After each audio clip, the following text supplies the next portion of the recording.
नमस्कार, सुस्वागतम, वेलकम, अभिनंदन। मैं हूं डॉक्टर वाय राखी और इस वक्त आप अपना और मेरा दोनों का यूट्यूब चैनल देख रहे हैं। 5 मिनट स्टोरीज में आपका स्वागत, अभिनंदन है। दिल्ली में सर्दी कम है आज। क्रिसमस आपका अच्छे से बना होगा, ईश्वर से कामना है। आज आपको बीरबल की कहानी सुनाती हूँ। कहानी बहुत मज़ेदार है। कहानी भले ही पुराने ज़माने की है बट आज के टाइम पे बिल्कुल सटीक बैठती है। एक बार अकबर ने बीरबल से पूछा कि अविद्या क्या है। तो बीरबल मुस्कुराए और बोले, मुझे 3 दिन की छुट्टी चाहिए, 3 दिन की छुट्टी दे दो, उसके बाद मैं आपको उसका जवाब दूंगा। वो जैसे ही राज दरबार से बाहर निकले तो उन्हें एक मोची सामने बैठा हुआ दिखाई दिया।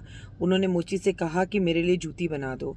तो उसने पूछा, मोची ने, नाप क्या है? बोले, नाप तो पता नहीं है, टेढ़ी मेढ़ी सीधी दाई बाई कैसे भी बना दो, पर बड़ी चाहिए, आम इंसान के पैर से थोड़ी बड़ी हो। मोची ने कहा, ठीक है, मुझे 2 दिन का टाइम दो, आप 2 दिन बाद आ जाओ। 2 दिन बाद बीरबल पहुंचे तो जूती बन चुकी थी। बड़ी विचित्र साइज की थी, जैसे किसी बड़े से पैरों की हो, मतलब किसी इंसान की ना हो। उसने अगर जो बीरबल थे उन्होंने जूती ले ली और बोला कि इस जूती के बारे में अगर तुमने किसी से कोई भी जिक्र किया या तुमने इस जूती के बारे में सुना भी और जिक्र भी किया तो मैं तुम्हारी गर्दन कटवा दूंगा। बस इतना बोलना था। मोची डर गया और उसे पता था कि अकबर के 9 नगों में से एक बीरबल हैं और वो जो चाहे वो कर सकते हैं। मोची ने कसम खाई अपने रोजगार की कि वो कुछ नहीं बोलेगा और चुप रहा।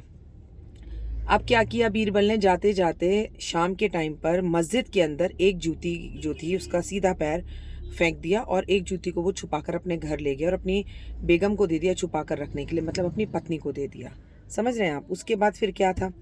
उसके बाद अगले दिन सुबह जब मौलवी ने मस्जिद खोली और मस्जिद में पहुँचे तो मस्जिद में पहुँचने के बाद उन्होंने देखा कि वहाँ पर एक जूती पड़ी है। लेकिन भाई रात को तो मस्जिद बंद होती है, फिर ये जूती किसकी? और ये बड़ी विचित्र सी जूती है, इसका साइज़ तो किसी आम आदमी का लगता नहीं है।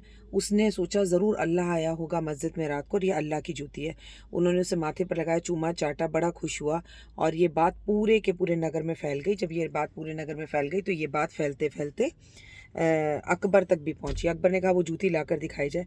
अकबर ने जूती को देखा, चूमा चाटा, माथे पर लगाया, चूमे जाएं चूमे जाएं चूमे जाएं और बड़े खुशी और बोले, इसे किसी भी मस्जिद में सुरक्षित जगह पे रख दो। अल्लाह की मेहर है, अल्लाह हमारे दरबार में आए और ये अल्लाह की जूती है। पूरे नगर में बात फैल गई और अब 3 दिन की छुट्टी हो चुकी थी।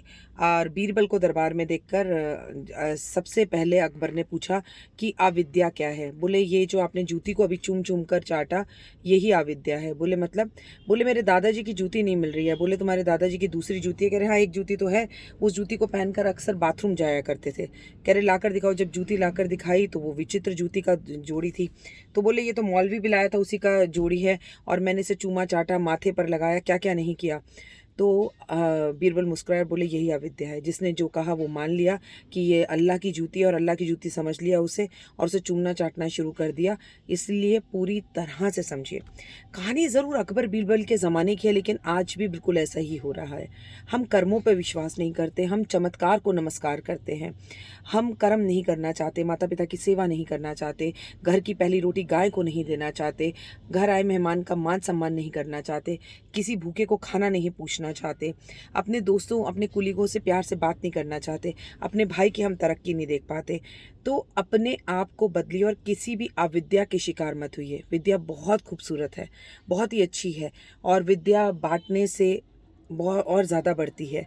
इसे चोर चोरी नहीं कर सकता, खूंटी पर टांगा नहीं जा सकता और ये कभी ख़त्म नहीं होती। तो पढ़ाई बच्चों मन लगा कर करो और हर बात की गहराई तक पहुँचो। साइंटिफिक रीज़न भी ज्योतिष से ज़रूर समझो, ज्योतिष का सहारा लो, लेकिन ज्योतिष के ही नाम पर सब कुछ करने की कोशिश ना करो। जय माता दी।